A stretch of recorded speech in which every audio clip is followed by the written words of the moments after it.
পিছনে হাঁটাবে।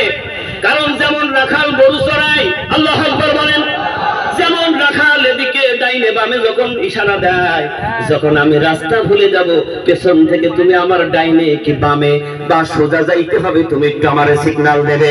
এইভাবে করে করে যখন তার গন্তব্যস্থলে পৌঁছে গেল, বাড়ির কিনারায় যখন বাড়ি পৌঁছে গেছে, আল্লাহর বান্দা বলেন, মা তাহলে তুমি এবার ঘরে চলে যাও, আমি এবার আমার নিজ বাড়ি চলে যাই। মহিলা ডাক দিয়ে বলে, বাবা তুমি আমার আজকে মেহমান হয়ে আমাকে বাড়ি পৌঁছিয়ে দিয়েছো, তোমাকে আমি খালি যাইতে দেব না। আপাতত এক গিলাস পানি হলেও আমার বাড়ির থেকে তোমার পান করে যেতে হবে। তিনি অপেক্ষা করলেন। এবার মহিলা তার কিছু ব্যবস্থা করলেন, আর ডাক দিয়ে বললেন, আমার একটাই প্রশ্ন হলো, আমি যখন আসতেছিলাম তুমি আমাকে নিষেধ করে আমাকে পেছনে রেখে দিয়ে আমাকে সামনে দিলে না, আমাকে পেছনে রেখে যখন তুমি চললে, তার কারণটা কি? এই কারণের ব্যাখ্যা আমি বুঝতে পারি নাই, এই কথাটা আমাকে বলে যেতে হবে।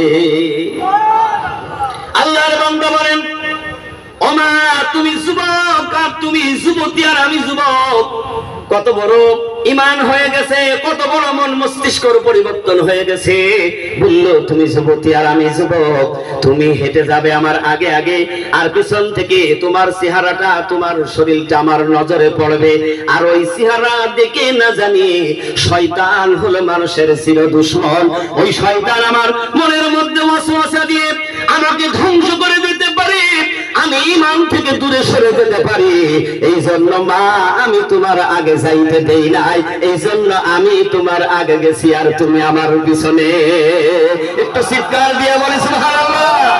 কারণ আজকের যে মজলিস, নবীওয়ালা মজলিস, আমাদের মাঝে আর নবী নেই, ওরাসাতুল আম্বিয়া নাইবি নবী, সেই নাইবি নবীর মজলিসে আজকে আমরা যারা বসে গেছি, আমার পাক মুর্শিদ সাবল সিংহপুরী রাহমাতুল্লাহ আলাইহির পাক জবানের বয়ান, যারা নিজের ঘর ছেড়েছে, বাড়ি ছেড়ে দিয়ে বিবি বাল বাচ্চাকে রেখে হিজরত করে এই জান্নাতি মজলিসে বসে ঈসা আলাইহিস সালাতু ওয়াস সালাম সফরে যাবেন, হঠাৎ একটা কবরস্থানের পাশ দিয়ে রওনা করেছেন। কবরস্থানের পাশ দিয়ে যাওয়ার সময় তিনি দেখছেন কবরের মধ্যে এত আযাবে গ্রেফতার হয়ে গেছে, কবরবাসী বড় কঠিন বিপদের মধ্যে।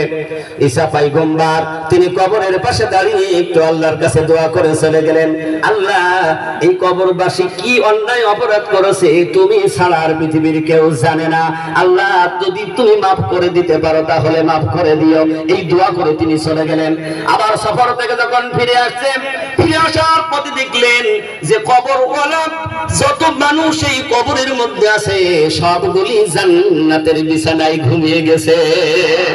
জান্নাতের খুশবু বাগির হচ্ছে, কারণ পয়গম্বর রাজা দেখতো যা, বুঝতো যা, শুনতে পেত পৃথিবীর কোন মানুষ আর শুনতে পাই না। এখনো গ্রামের ওলি আল্লাহ যা দেখতে পায়, যা তারা সুমন করতে পারে, সাধারণ আলেম বলেন, মুফতি বলেন, মুহাদ্দিস বলেন, ওলি আল্লাহর ধারে কাছে তাদের নাই। সুবহানাল্লাহ বলেন। এই জন্য তিনি এসে দেখছেন জান্নাতের মধ্যে